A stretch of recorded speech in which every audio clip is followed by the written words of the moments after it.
आज की कहानी में हम यही बताएंगे कि आखिर ऐसी कौन सी गलतियां हैं जो हमें पता नहीं हैं और हमें बर्बाद कर रही हैं।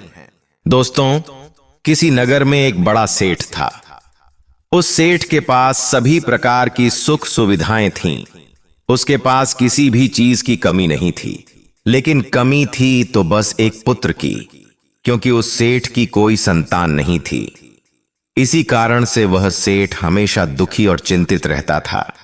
समय बीतता गया।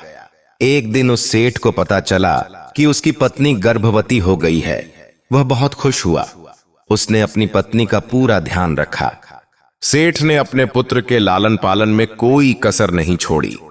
देखते ही देखते उसका पुत्र बड़ा हो गया। फिर सेठ ने अपने पुत्र को गुरुकुल भेजने का निर्णय किया, ताकि वह पढ़ लिखकर एक विद्वान बन सके। अभी उसके पुत्र की उम्र ज्यादा नहीं थी, लेकिन उसने छोटी सी उम्र में ही अपने पुत्र को शिक्षा ग्रहण करने के लिए गुरुकुल भेज दिया।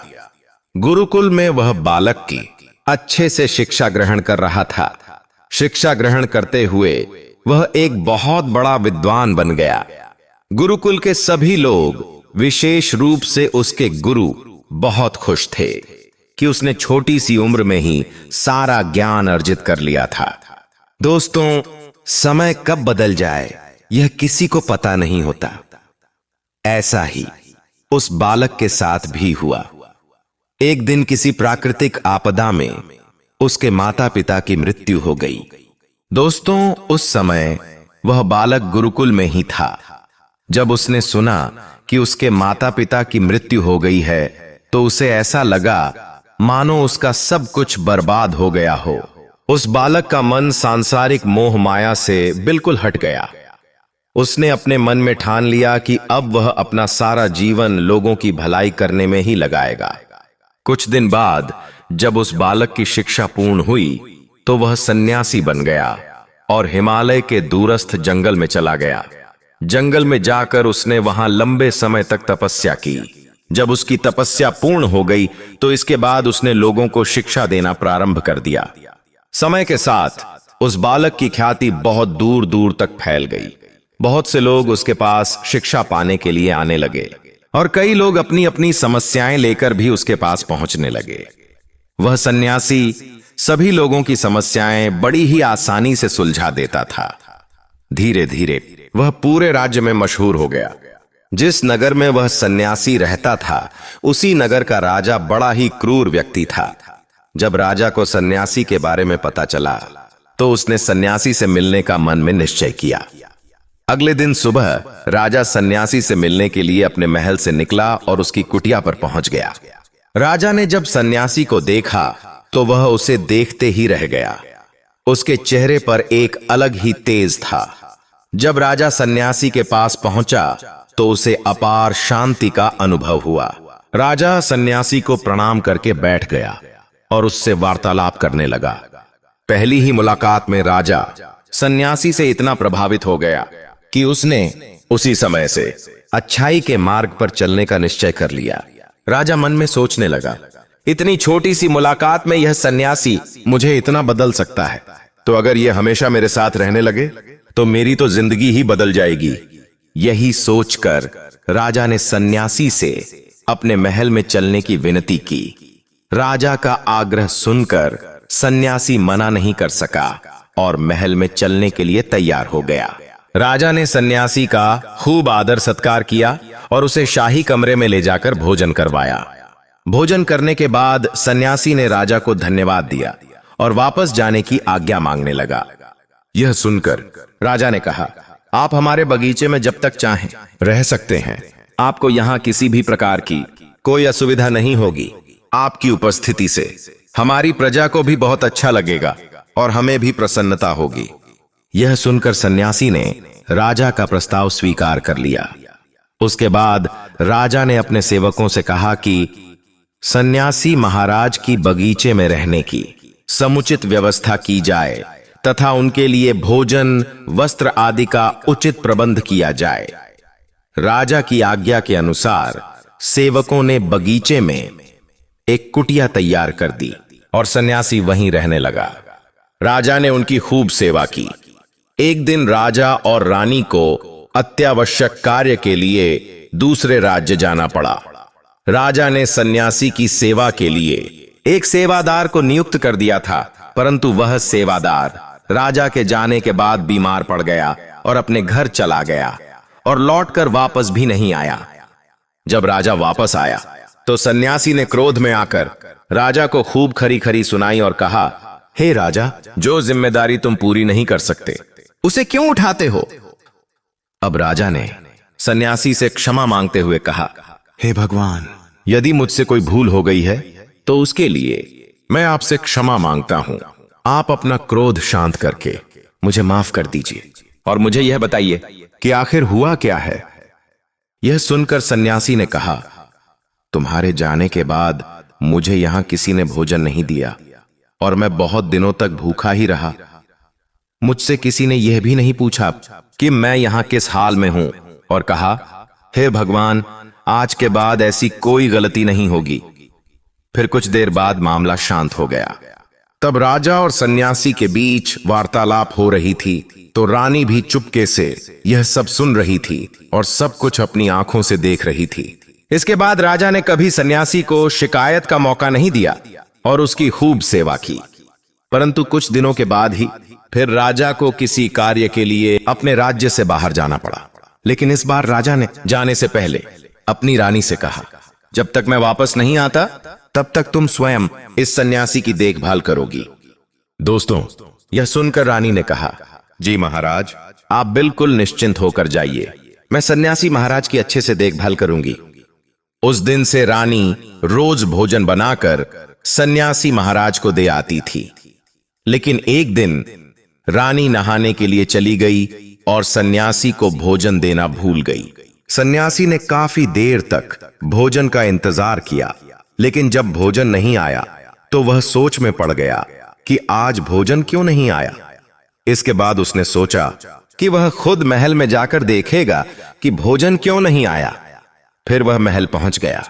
जब वह महल में पहुंचा तो वहां उसकी नजर रानी पर पड़ गई।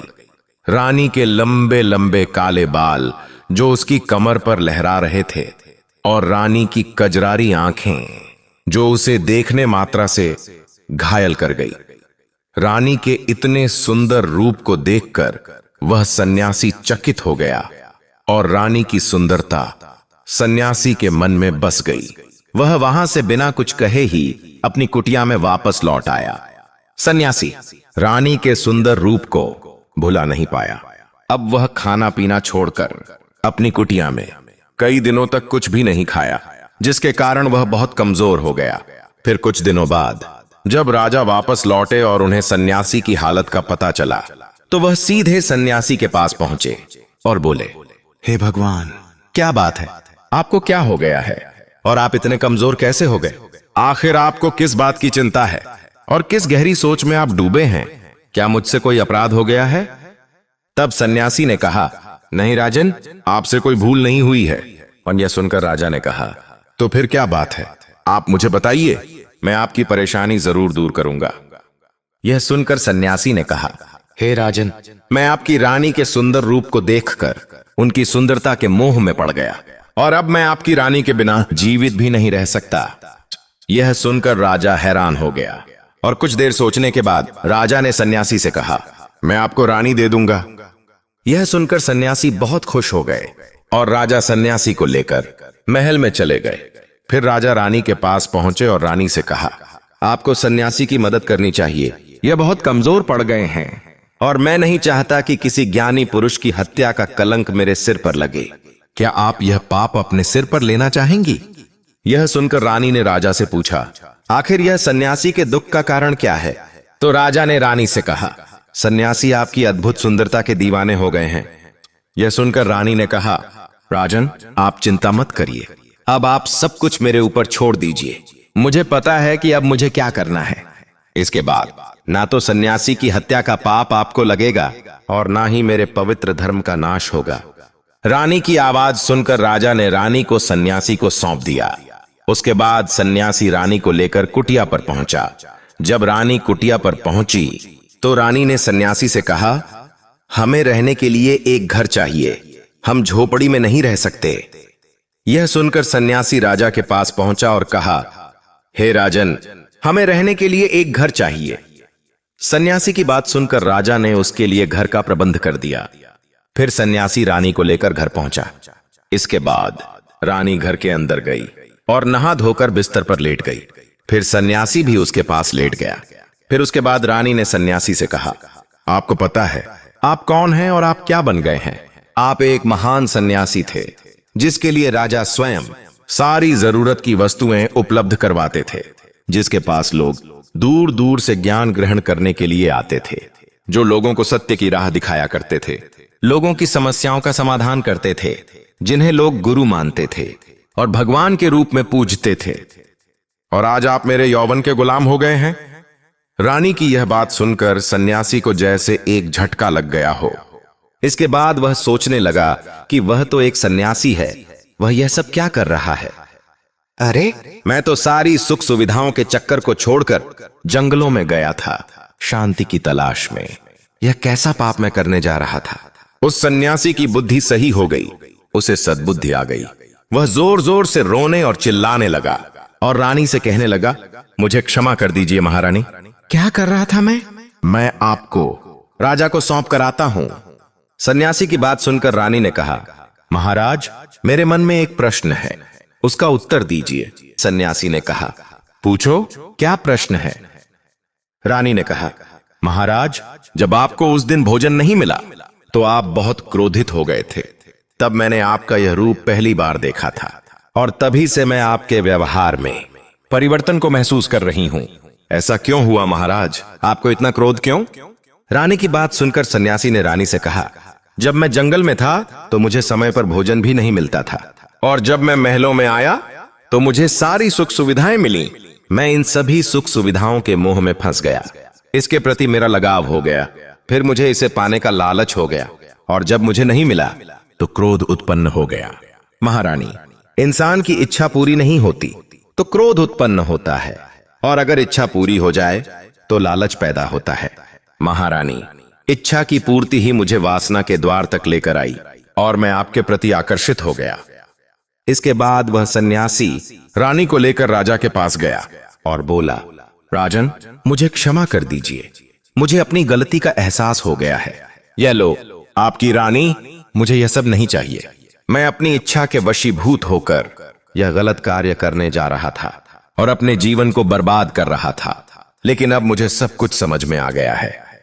इसके बाद उसने कहा, राजन, मनुष्य की बर्बादी के 4 कारण होते हैं और दुनिया के हर एक व्यक्ति के अंदर ये 4 कारण होते हैं, लेकिन जो व्यक्ति इन पर नियंत्रण पा लेता है वह दुख और परेशानी से बच जाता है, और वह इंसान जो इन 4 कारणों पर नियंत्रण नहीं पा पाता वह बर्बादी के रास्ते पर पहुंच जाता है।